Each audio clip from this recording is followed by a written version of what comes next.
Hi everyone, this is Keisha Pollock. Thanks for joining. We'll be getting started in a couple of minutes. If you can mute your line, about 1 more minute. Keisha Pollock at Johns Hopkins. I hope everybody's doing well today. Thanks for joining this month's PAPRN Plus. I want to begin, as we usually do, with asking Tom Schmidt from the CDC to are affiliated with the CDC, and I don't know how you describe yourself these days, Tom, but to provide any updates you have for us. Yeah, this is Tom Schmidt, continuing government employee, which as of, I think it was last night, means we'll all get paid because we do have a budget, or at least through December. And the only thing I'd like to mention is I participating in the dissemination implementation meeting. I came back, I talked to people about it here, and they're pretty excited. We're going to pursue trying to get some funding, some minor funding, to maybe perhaps convene a roundtable around the topic with specific interest in kinds of activities that PAPRN Plus and physical activity are doing. We recognize that a lot of the PAPRN studies and that the literature, the science is not quite there yet for a lot of the dissemination implementation, and we want to think through how we can move things along the pipeline. So I'll be getting back to you guys with some more information once we know more. That's really pretty much it. Great news, Tom. Thanks for pursuing funds to have a small roundtable on exploring this issue. That's really great. While we're still on it, what we want is eventually to be a junior partner with NIH in funding that kind of research. We just don't think physical activity is there yet to be very competitive. So we want to understand how, we want to think through a strategy to make our research more competitive so we can get the big money. Great. Thank you. Well, we want the big money, so I look forward to continuing to engage with you on that. Do you have any other updates from chronic disease group or anything, or was that it? Oh, I think I mentioned before there, one of our divisions, the Division of Community Health, has been dissolved or stood down, whatever the phrase is, but the meaning is that Pitch, which is one of the sub-grants, will be continuing for 1 more year and then will be phased out. And REACH, which is Racial and Ethnic Approaches to Community Health, is a long-standing program that's going to be joining our division. And I think I mentioned the last time that that means that the people that are doing the REACH work will be working with us, but means we'll have a closer connection to what they're doing and maybe some insights into how PAPRN kinds of activities could be integrated into what they're doing, or could be sources for some information. That's all happening right now, so it's very much in flux. Great. Maybe we can get them on a future call to talk, whoever runs that program, to talk more about what they're doing so people can be more aware. Yeah, and the operative thing is whoever's running that program, it's still very much in limbo. Right. Okay. Terrific. Thank you. All right. So thanks again, Tom. Just a couple of other updates before we transition to our presenter. The first thing I want to say is that please be on the lookout for an email inviting those of you who are going to be at APHA to a reception. Together, NOPRN and PAPRN are co-sponsoring a networking reception on the Sunday of APHA, and we're doing it from 6 to 8 p.m. at the Convention Center. And so this is something that we are supporting with non-governmental funds just because we think it's important for people to get together. So I'll be sending, or Eric will send out an email from PAPRN Plus, the coordinating center, with some information on this and asking you to RSVP to me. We'll have some snacks there and some non-alcoholic beverages. And we look forward to those of you who are interested in meeting colleagues from NOPRN and other colleagues at PAPRN Plus to get together. Amanda, I sent you a note and wondering if you had a moment to give an update on the working groups before Kate presents, or even it could be afterwards if that's better. Sure. No, I have a few updates. The first update is that maybe this is more of an open mic item, but the call for abstracts for ALR closes tomorrow.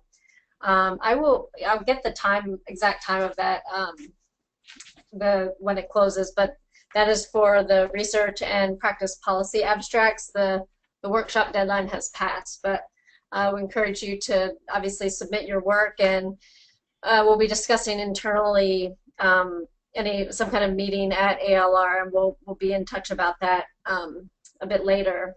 So hopefully we'll see many of you there. So a quick update on the working groups. We've obviously we all came together with the leaders in DC at this dissemination and implementation meeting, and had a great discussion, and have had several calls with the working group since then. Our goal moving forward is to have at least one product out of each working group by the end of the year, and I think we're making good progress towards doing that. A couple of the groups are already working on some collaborative papers, and a lot of them are in the process of launching some other subgroup committees. So if you're not already involved in the working groups, I definitely encourage you to reach out to us, and can give you an update on where things are and what some of those subgroup topic areas are. So really starting to try to convene that, and thanks to the working group leaders for keeping the ball rolling. And I know it was a slow start, but we're really starting to formulate some collaborative projects. So again, if you're interested, reach out to us to join any of those working groups. And I think that's it for now. Okay. I don't know if any of the leaders on the call from the working groups have any specific updates or not.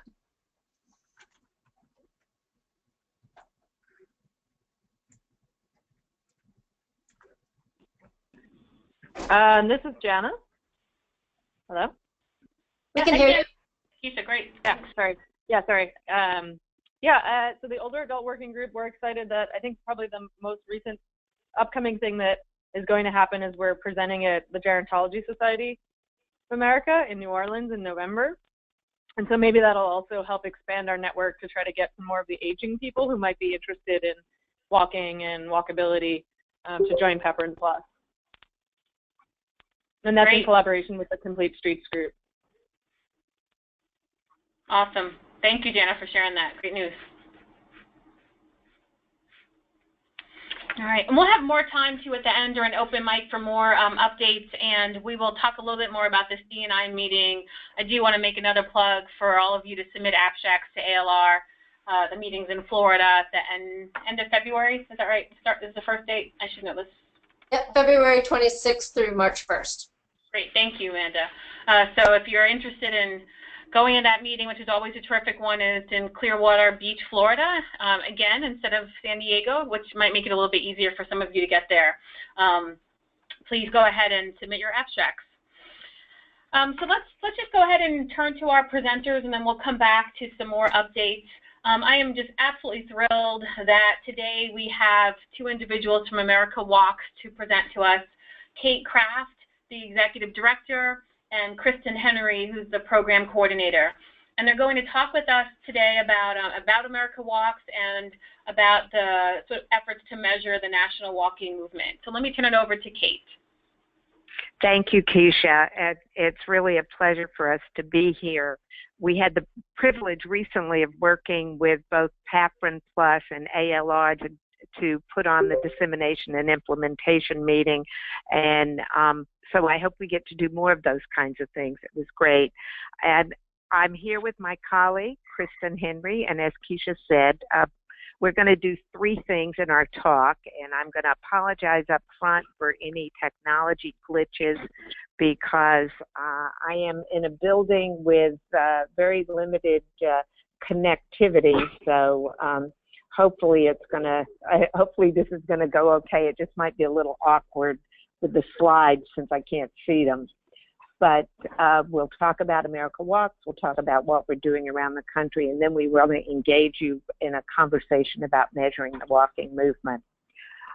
My first slide that talks about America Walks, let me just tell you that we were founded in 1996 when 6 walking advocacy groups came together to find ways to support each other.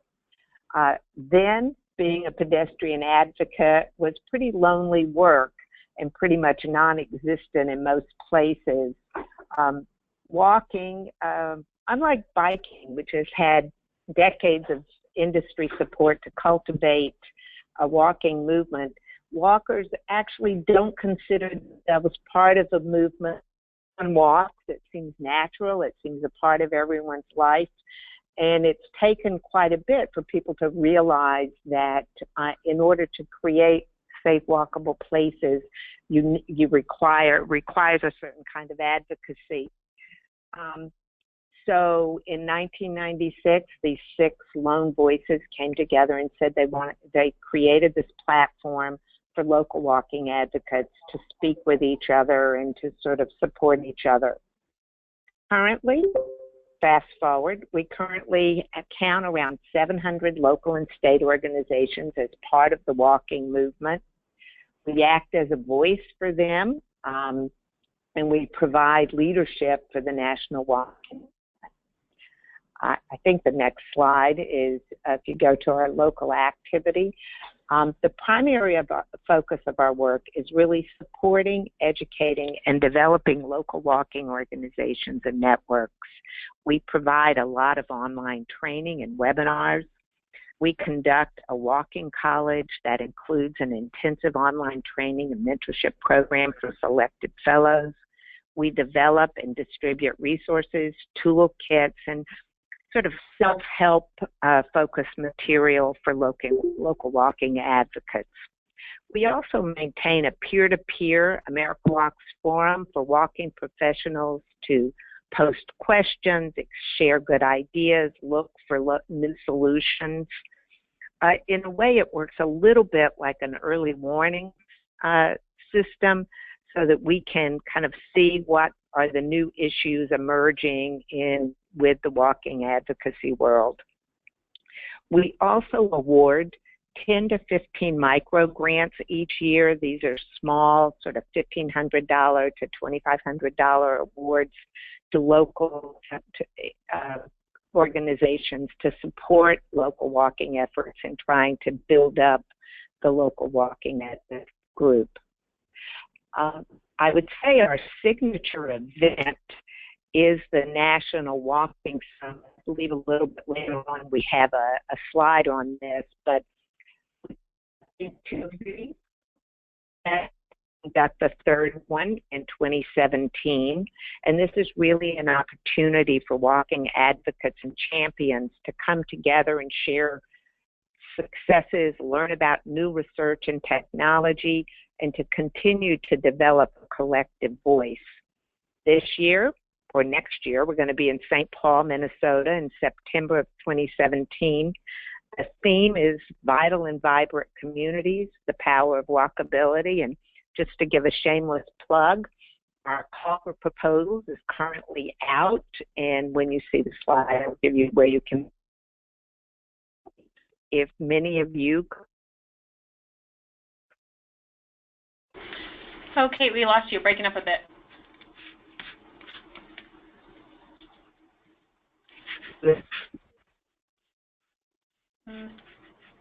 Kristen, are you on the phone? Do you want to take over, or? I am here. Can you hear me?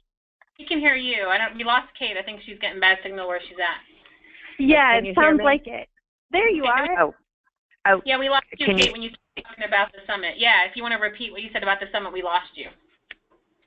I'm sorry. The theme. We have a call currently out. Research and projects in our program. And if you go to the area of work is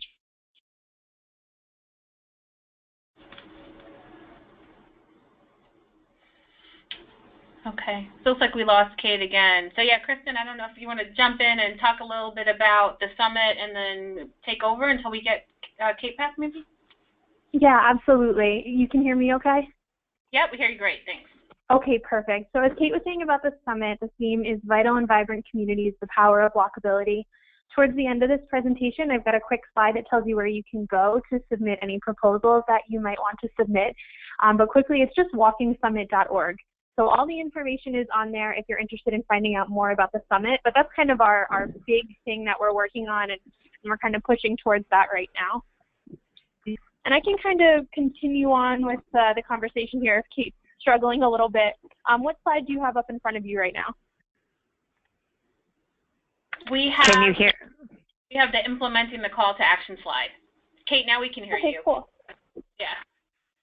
I'm so sorry about this. I'm in the transportation building, and I guess they don't really want us communicating from the outside world. The implementation action is really just some of the work that we action to work with PHS regions to coordinate the work of the multiple walking advocacy organizations within those regions and connect them with their local federal agency to work on implementation of the call to action, which is a year old, and there will be a commemoration of that next month, including a report from the CDC of the call to action during the last year. So that's exciting for us. In the next slide, if you skip to the slide on the national walking movement, let me go there in case I lose my connection again. This is the second area of our work, and it's really as the managing partner of the Everybody Walk Collaborative, which is a national partnership of diverse organizations that cuts across multiple disciplines of people working in getting people to work collectively to promote walking and walkability. The primary objective is to really increase the visibility of walking and walkability. We do a number of things. We conduct monthly social media walking promotion. We've lifted up stories about walking champions, and I believe there's a slide showing the ebook, America's Walking Renaissance, that is in this deck that you could see, and that's online. And we've also worked closely with the Surgeon General to promote the call to action on walking and walkability or walkable communities. There are 3 projects, I think the next slide, that we're currently working on, and we're going to discuss one of those today. One is the development and testing of social justice messages and a toolkit for creating a narrative about walking as a right.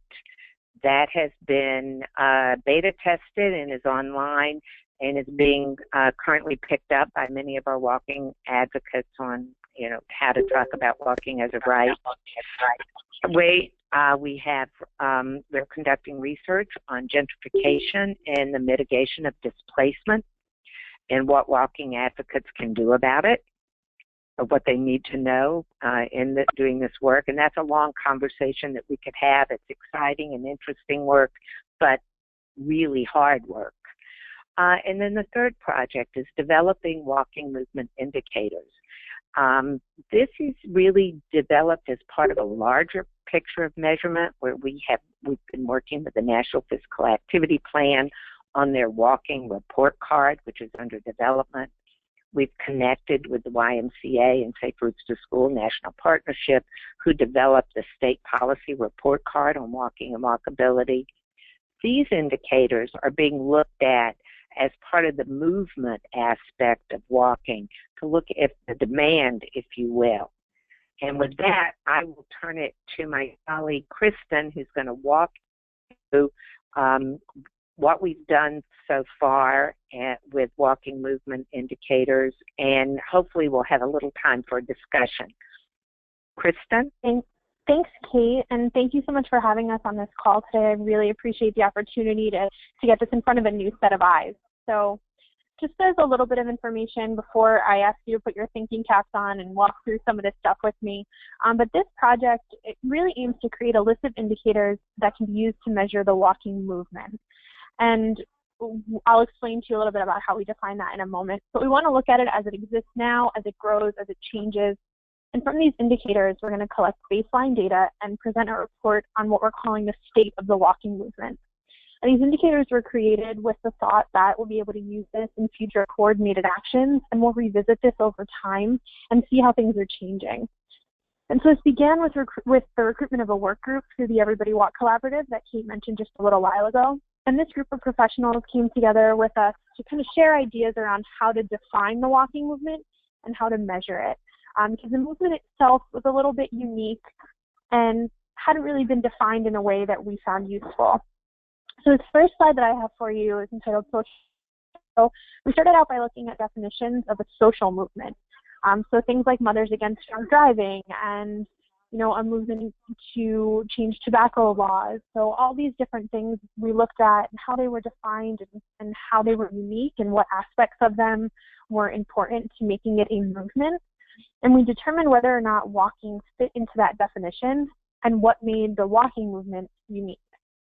So there's a document that was created by the Institute of Medicine from a 2014 event that they did. And it was something we found really useful. It broadly defined social movements and showed that they're all very different. And so these are just some of the ways that had been defined previously. And this is kind of where we started from and then began to look at walking specifically. So as part of that process, we defined the walking movement as a social movement. Some of the key aspects of the walking movement that would fit within the definitions that we found.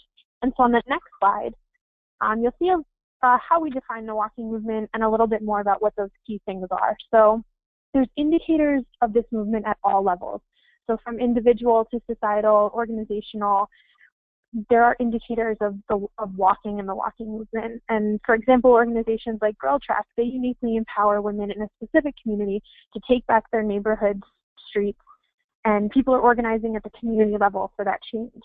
And we're also seeing people organizing for change in public values around walking and talking about walking as an inherent thing that you're built to do. Physically, emotionally, and mentally, we're made to move this way. So all of these things really came into this definition, and what we underlined here are some of the key things that you'll see come through in the next couple slides. So the walking movement being a coordinated and organized effort between many different types of organizations to reprioritize public and institutional values towards safe and just walkable communities in all places. And so that's how we're defining the walking movement for the purposes of this project. On the next slide, you'll see we pulled out these key aspects into constructs of the walking movement. So when we started this process, it was 6 months long, and we started with these very broad strokes. What are they? Revising and revising. And we narrowed it down to these constructs here. And we defined them in relationship to this specific project. And so it seems kind of simple, but we needed it to be as digestible as possible and to make it easy to understand when looking at our indicators and then our data sources. So you'll see, you know, values, policy, diverse relationships, and strategic cross-sector collaboration, action, and equity and access. So that's how we've defined the 5 constructs that make up the walking movement. On the next slide, you'll see, as they stand right now, our indicators. So once we determined what the constructs were, we came up with a list of 30 potential indicators to measure the constructs. We looked at potential data sources, the feasibility of gathering all this information, you know, based on capacity constraints and indicators that were the most powerful. And we narrowed it down to the ones we have here, which we consider to have the most promise for identifying data sources and which would result in the most meaningful and worthwhile long-term effect to measure. We'd like to finalize with 10 indicators, and based on where I hope this conversation is going to go, we'll see kind of as the ones that are highlighted here, if we know of any data sources, if there's anything else that we think we might be missing, that might help give us a nice round 10. So on the next slide, this is where we're asking for a little bit of help from you all. So our next step is to identify our data sources, which we have done for many of these. And thanks to our partners, we have easy access to a lot of the data. And this stuff can be things that are already existing, primary or secondary sources that may already exist, or it can be something that we can collect ourselves, but we're trying to come up with a strategic way to kind of put this plan in place. And those are going to be used to gather a set of the baseline data that I mentioned before to put that into the report on the state of the walking movement. So there's 4 bullet points here, and these are the indicators where we're still kind of looking for strategic data sources to finalize the list. And that's where we're hoping you all will come in. So as someone who's never seen this list before and kind of just learning about what we're doing here, we're wondering if there's any questions that you think are left unanswered, and if we know of any data sources or ways of collecting the data on these 4 bullet points here that may help us along the way. So that's where I guess we'd like to open it up if anyone has any questions or might want to throw anything out there for Kate and I that we might be able to work through a little bit of this. Great, thanks Kristen and Kate. This is Keisha. So would it be good for us to go back to the slide with the indicators and data sources on it? Would that be helpful? And we can talk through those indicators? Yeah, if you'd like to do that, that's perfect. Because that'll give you a list of this is what we're working with, and then I can kind of note for you which ones, you know, if we need to talk about data sources. Okay. So just to be clear, you'd just like some initial reactions to these. Is there anything that you think is missing for these constructs? And then maybe after that we can talk about some data sources as well. Is that right? That sounds right. Yes. Okay. Great. And please, if there's anything else in that. So let's just take a moment and open it up to everybody on the phone, and hopefully everybody can see this on the screen, to just offer some reactions to these constructs. Keisha, hi, it's Jamie Shrieky. Can you hear me okay? You can. Hi, Jamie. Hi. Kate and Kristen, thanks very much for the presentation. We've actually corresponded a bit about my zoning study, and I'm just thinking on the policy measure, in addition to complete streets and safe routes, and we can correspond about this offline, but we've compiled zoning data for over 4,000 jurisdictions across the country to look at sort of the active living and walkability orientation of their zoning codes. So I'm just wondering if a measure like that might not be useful for you to include under your policy data sources. I think that would be great. I think one of the things we've tried to do, or we'd like to do, is to have indicators that where there will be additional data collection over time. Mm-hmm. So I think this would be great. The question is, how is it? Will you be doing this again? Yeah. How would we follow it up so that we could track changes? Yeah, so let's correspond about that offline, but just another thing to think about. The other thing that I was just wondering, if you're familiar with the project that Larry Frank is leading with RWJ for the National Environmental Database, because I think he's creating like a walk score too, and I didn't know if there were any other measures that they might be compiling that might be useful for you and vice versa. Well, Kristen, you just met with Larry in Vancouver. Did you guys talk about this at all? We did talk about this, and so that's something new that came about after we already kind of had this together, was that conversation. So I'm kind of talking with him and his team and seeing how we can use some of the stuff that they have. So I appreciate you bringing that up, and Jamie, I'll definitely get in touch with you to talk a little bit more about what you have that might work, because even if it's kind of a one-time thing, it might help in at least informing some of this information. Right, and my data is also being incorporated into Larry's measure as well. Okay, great. Thank you. Thank you. Great, thanks, Jamie. This is Keisha. I actually had a question for you guys. I am aware of Vision Zero initiatives around the country, and I was curious about the decision to focus on mayors signing campaigns for Vision Zero, which to me is different than having a local ordinance or something on the books for Vision Zero. I'm just wondering if you can talk a little bit about that. Are you interested in having those ordinances as well? Or are you really focused on the part? Yeah, that's a really good question. Thank you for asking that. So there's a couple of things to this.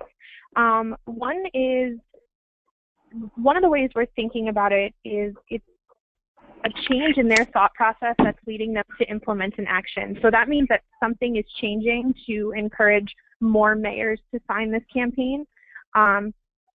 We can look at, we were talking about looking at like the actual like policies that are in place and looking at implementation, but they all look different. And so it's hard to say like what's successful or what's actually being implemented and what's just kind of on the books but not being implemented.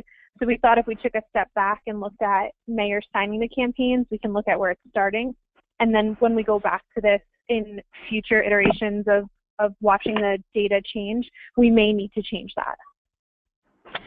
Got it. That's really helpful. You know, I think one other thing to consider is there are a number of cities that have something that aren't calling them Vision Zero. Like in Baltimore, they are calling it like Towards Zero. We've had this big conversation with DOT about why are they calling it that versus Vision Zero, and just, you know, there might be an opportunity to sort of track some of those other cities that have a similar program in place and have signed some kind of action towards that, to see if they actually move towards Vision Zero as a concept, or to see if they're doing more. But I just wonder if you're missing some places that are have like a Towards Zero initiative, but have decided not to call it, you know, Vision Zero. That's a wonderful point. Thank you so much for bringing that up. I hadn't thought of that before, so I will look into it. Great. Good. Other comments or questions on these indicators? And also feel free to mention data sources too as we're going through these. Let's see. Sorry guys, I was trying to unmute. It's Janice. Hey, Janice. I think one thing, I guess in the policy side, one option would be, at least from the older adult working group, I would also encourage you to think about the AARP livability index and the age-friendly communities. Although age-friendly communities as a term is, you know, like kind of amorphous and we're not really sure what it means. And the WHO has 8 different domains that falls within, and so some of them don't necessarily touch on physical activity, but a lot of them do deal with these kind of broader level community, allowing people to age in place in their neighborhoods. And when we're talking about people who have to give up driving, that usually means walking. Yeah. Great point. Thank you. No problem.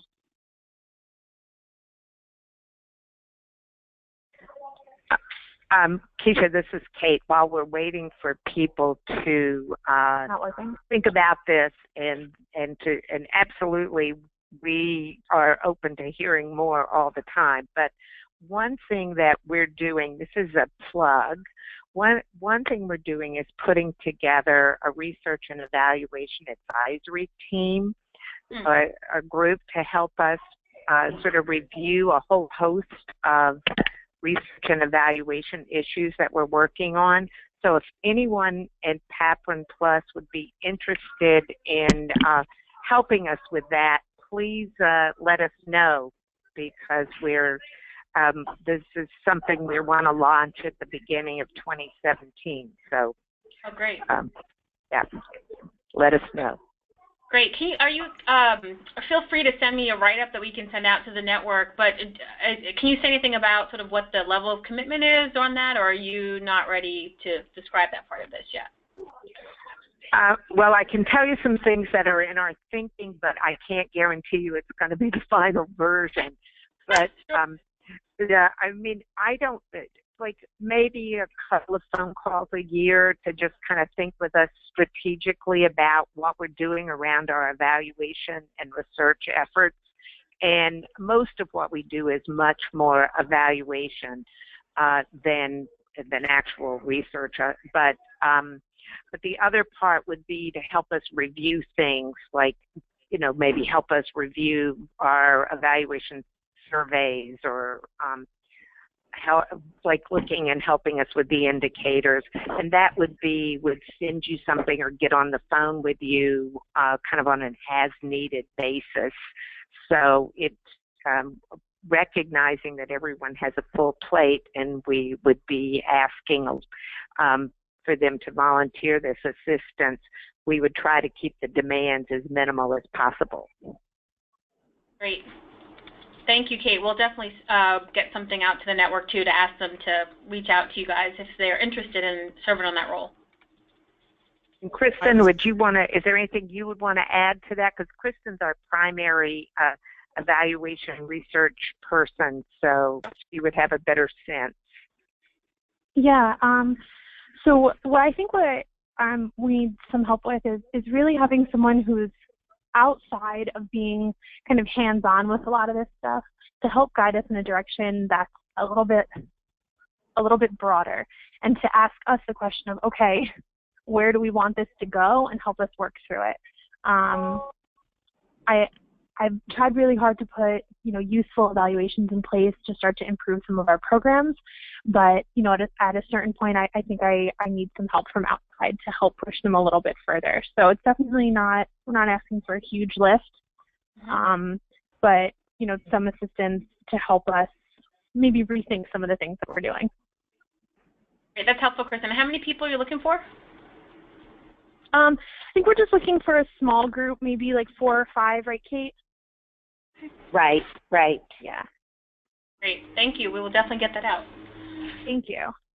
Sure. All right. Other comments on the indicators or data sources that we have? Again, we can always send these comments to Kate and Kristen after the call, but wanted to take some time while we were on the phone together to think through this. So maybe, Eric, you can switch to the next slide with the data sources needed, where lists sort of where they're looking for specific metrics. Like there's one on the number of universities that offer accredited joint combined degrees.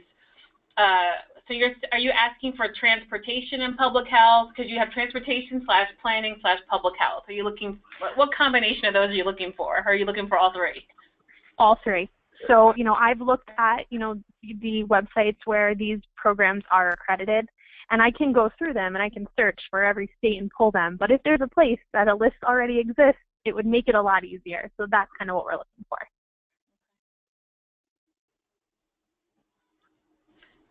I wonder if anybody on the phone with the planning background has any thoughts on that, or, does APA have a list? Does anybody know? Yeah, I can send I mean, we definitely have lists of accredited planning programs, and they do, I believe, have information about joint degrees, but I could be wrong about that. So I can send that link along. Great. That'd be great. Thank you. Yeah, Andy Dandenberg put together a paper that listed the joint programs. That was a couple of years ago. I'll ask him to see if he's got an update. Great. Thank you. I think this, can you say a little bit more about the pedestrian infrastructure investment by SES and community? I thought that was an interesting topic, and wondering what would be helpful there for us in terms of guidance from us, because I suspect you'll need multiple databases, and I'm not sure how you'll get that from one sort of database unless you have zip code level data in there, or yeah. something. So Kate, you can jump in here too, because this is one of the ones that I know you had brought to us. But one of the things we're looking at is is there a prioritization or like a key metric that's used in the allocation of funds that looks at prioritizing a decrease in disparity, or prioritizing, a look at different communities and where it's necessary to invest this money. So I don't know if Kate, if you have a better way of explaining it, that might be helpful. Yeah, and and first of all, we don't know if this is something we can get, but we do know that there are certain MPOs that are currently using a scoring mechanism, if you will, for how their resources get allocated, so that if you are if you're filling a gap or addressing a disparity, you get some extra benefit, and we'd like to know how many MPOs are bringing something like that to their resource allocation equations, and and hopefully we'd be seeing more of that. Mm-hmm. Yeah, it's our wish list to be able to see this and to see how it changes. And it might not be realistic to do in this project, but that's why, we're asking anyone who might have more information on if something like this exists. Mm-hmm. Did it unmute? Hi, guys, it's Jana. It's not necessarily, I don't know that this is what you're looking for or would be helpful, because it's more on the academic side than on the policy side. But I have been pushing for the last 2 years 2 papers that just came out this last, that both look at investments in built environment by socioeconomic status and race, as well as age. So that might be a little bit of a starting place. We ended up, I mean, we only, like, between those two studies, it's only like 11 cities, but that's maybe a starting place if you just want background research to try to justify, you know, kind of what that plan is. Yeah, that would be great. If you can send those our way, I would really appreciate it. T for America, or Transportation for America, just released 4 case studies on things similar to Nashville, and included in that is a formula for preferencing projects that have walking in it. So that's just on their webpage. It might be worth looking at. Okay, great. This is all really helpful. Thank you, everyone, for sharing with us. Good, good. I'm glad. So maybe we can, when we send out the notes from this call, we'll include your contact information and ask people to send you additional feedback on data sources and on these metrics. I know you had a couple of other slides. I don't know if you want to finish your talk, or if you want to talk, stay here for a couple more minutes. I mean, this is all really great stuff. Anyone who wants to get in touch with us, send us an email. I'm happy to hop on the phone with anyone to talk through some more of this. Like I said, it's important to us to get this in front of as many set of eyes as possible and make sure we're covering all bases. So we can kind of wrap up this part of it. The last thing is really the summit slide, just letting you know where we're going to be, where you can find the information for the call for proposals. And something that's exciting to me is to be able to get more new and unique ideas into the summit, and some things that are backed in some research and that people can implement in their communities. So, you know, we encourage you all to send in your proposals. If you have questions, let me know. I'm the one who's fielding those questions. And then the final slide is just our contact information. So a way to get in touch with us, you can just shoot us an email, or you know, take a look on our website, see what we're up to. And I don't know if there's any other questions anyone might have for Kate or I, but that's all I've got. Just one more comment, and this is Arlie Atkins again. So on that question of disparities and investment and you know, places that are trying, NPOs that are trying to prioritize filling that equity gap, I can talk to Jamie a little bit more about this, but it's similar to some of the things that we've talked about in the Complete Streets working group. So there may be some potential to help with that a bit. I agree. That would be great. That would, yeah. Great. Well, again, well, thank you. So, oh, sorry, go ahead, Kate.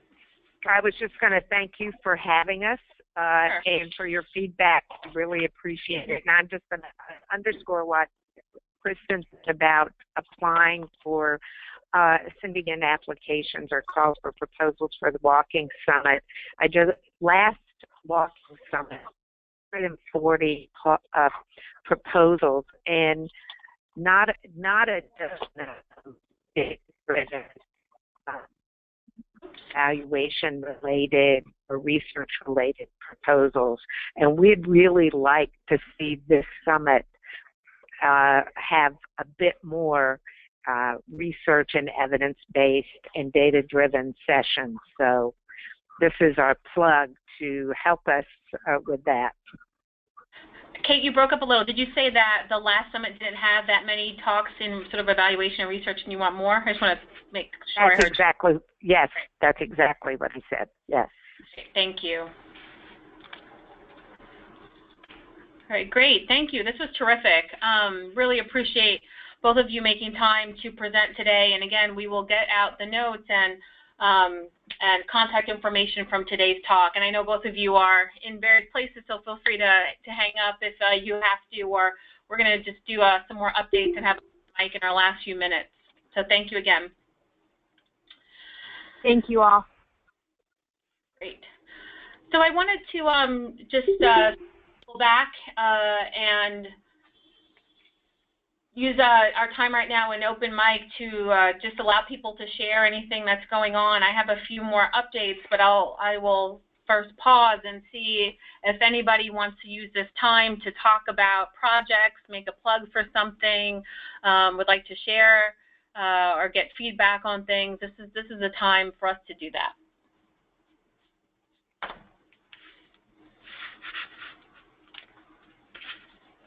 Keisha, it's Jamie. Sorry, I'm losing my voice a little, but I'm interested in hearing if any of the collaborating centers are submitting abstracts for ALR. I'm just curious sort of where we are with our projects. Sandy's submitting one for us on our Google Street View results.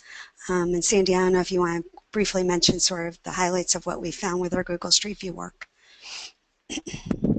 Sure. So we conducted a pilot and we selected 10 sites that are of varying size, but it's a combination of sites that are both large and small, located in the south, but also a number of rural sites, so we could look across differences by geography, and the communities were proposively selected to have high scores on a policy provision scale that we constructed from policy scans. So basically, it's looking at the walkability and bikeability of communities, and it constructed an active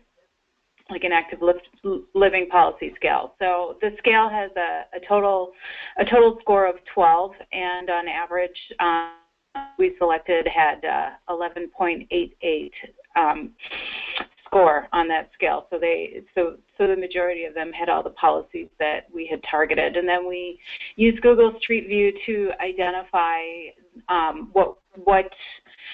which ones of these policy provisions had been implemented on the ground. So it includes a lot of sidewalk provisions, presence of public transit, bike lanes, and so on, off-road trails, and things like that. So on average, using the Google Street View, we were able to construct the walkability index that matches up to our policy index, and we looked at that both for the total number of street features that we found, and then we also looked at differences across median household income for communities. So we also, our sampling strategy divided our street segments into low, medium, and high income neighborhoods, and we are finding some significant differences across income, and we are also finding on average relatively lower levels of implementation. We have our walkability index for on the ground is about between 4 and 5 versus the 11.88 that we found on the policies themselves. And so that is what, in a nutshell, what we're going to be presenting at ALR, if it's accepted. Great, Great. Thanks for that summary. Are any of the other centers planning to submit something to ALR and would like to share what that is going to look like, or any of the working groups planning to submit an abstract to ALR and would like to share? So University of Arizona has submitted one abstract. It's the first paper from our qualitative work here in Tucson. There may be a second, but I'm still trying to decide if that's going to go in the next 24 hours. So Arlie, this is Keith. I'm in the same boat. So yeah, in the next 24 hours on our qualitative data case study research on workplaces and physical activity policies, and I'll just highlight. I mean, a lot of small businesses, talk about lack of resources to do things, but we've encountered workplaces that are doing a lot with very little funding and are also writing their own grants to help support workplace initiatives. And we learned the importance of having a written policy that supports a break for employees, which has turned out to date to be the biggest barrier to people feeling like they can take time to be active throughout the day. So if I can get that finalized in the next 24 hours tonight, I will be in as well. And this is Jamie. I also submitted a Complete Streets abstract from our qualitative study we've been doing on implementation experiences with Complete Streets policies. So stay tuned. And this is Arlie again. One bit of good news from our group here at the University of Arizona, not related to ALR, but we got a the community partner that we've been working with got one of the Kaboom grants. Oh, great! And it's exciting for us because it's really come directly out of some of the work that we've been doing through this engaged research process. So now one of the neighborhoods has gone through they now have a Safe Routes to School program and this Kaboom grant going in that we can trace back to some of the work we've been doing. So very exciting. Terrific! Congratulations. Good. Any other plans for ALR, for working groups, or anything else? From University of Rochester. I submitted the abstract too, just with some data from our program last year. We were just kind of in the implementation phase, so we actually have had some real live patients go through, so very preliminary stuff when I submitted it. I'm hoping that they approve it, because then I'll have more real stuff at the time, but so hopefully we'll Great. Thank you. This is Jenna. Hey, Jenna. Hello. Oh, yeah. My sound cut out a little bit, so I don't know if Jamie mentioned it, but we also submitted the Complete Streets older adult work to ALR. Great. I'm glad to hear that there's been so many submissions. Thanks, Jamie, for that question that prompted us and to share what people are planning on submitting, and hope to see many people at ALR this year. This is one of the premier meetings for those of us interested in physical activity, and I think we have a great opportunity to showcase our work. Before we continue along here, I wanted to take a moment and just comment for a minute. Tom mentioned at the beginning, and Kate mentioned too, about our dissemination and implementation workshop, which many of you were there. And for those of you who weren't, just wanted to remind people what we're talking about. So with America Walks as the lead, PAPRN Plus and Active Living Research submitted a grant to the NIH, a conference grant, and we held a meeting at the end of August to talk about developing a research agenda around dissemination and implementation research as it relates to walking and walkability. And so we had a group of, I'm sure Amanda knows the exact number, but I like to say around 40 people maybe who participated. And Amanda, please correct me if I'm wrong on my number. But we had our working groups there, and we spent some time talking about the state of the evidence and opportunities for dissemination and implementation research. Paul Esterbrook, who's a D&I expert, presented as well. And I think the meeting was very productive. Tom's comment earlier really kind of summarized where we were, where we identified very few interventions that were kind of ready for D&I research, and just talked about, though, the opportunities to expand on the research base and to have very clear, effective interventions that then can be disseminated and put under the rubric of implementation research. And we learned about a number of new resources and tools that can be used to help guide our work. The NIH has a specific call for dissemination and implementation research. So if you're interested in work in that area and have something, I encourage you to look at that call for proposals. And several of us are planning to write up something to summarize the meeting, and where we will be in contact with the working groups about that. We had some good feedback. We received some good evaluation data from a small sample. Maybe about half of the participants completed the survey. And we had some good feedback, and we look forward to continuing to build on this momentum.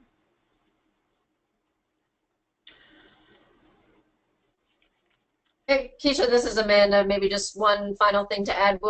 We did have 2 webinars. I know many of you probably already participated in them as kind of precursors to this meeting that we can send around with these notes, and maybe we can link to some of the resources that NIH shared with us as well for anyone who's interested in this type of research. Great, thanks, Amanda.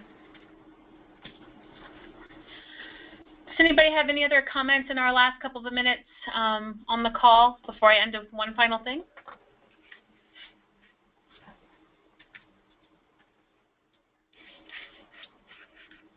Okay.